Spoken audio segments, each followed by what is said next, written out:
જાનું આખરે હું ખાતાનું ભાડું નહીં ભરી શકું એવું લાગે છે. આખરે ધંધામાં કાંઈ નથી. લોકો મને કહેતા હતા આ ધંધો રહેવા દે, જોખમી છે, છતાં મેં કર્યો. હવે હું હારી ગયો. હારી તો એ વ્યક્તિ છે કે જેણે લડવાનું છોડી દીધું ને તમે તો હજી મેદાનમાં છો. હા, પણ તોય લાગે છે મને આપણી આર્થિક પરિસ્થિતિ છે ને બહુ જ વધતી જાય છે.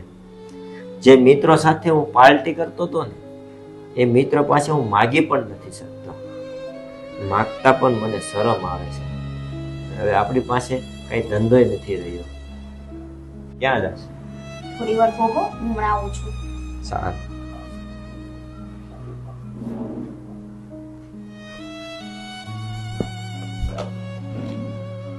આ લો મારા સોનાના ઘરેણા, એ તો વેચી દો અથવા ગીરવે મૂકી દો.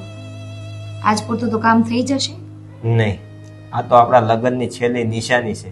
આ હું ના લઈ શકું.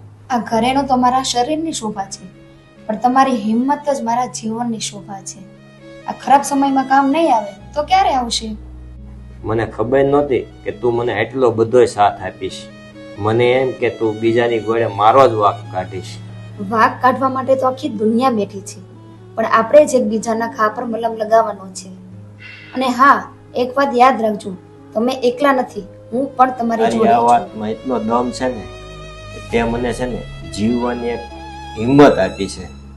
અને તે મને નકરી પૈસાની નથી મદદ કરી, તે મને એક આશા જેગવી છે કે હું ફરીથી બેઠો થઈ શકીશ.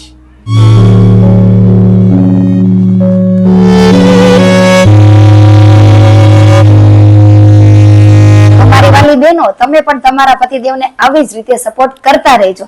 અને હા, અમારો આ વિડીયો ગમ્યો હોય તો લાઈક, કોમેન્ટ એન્ડ શેર કરતા રહેજો.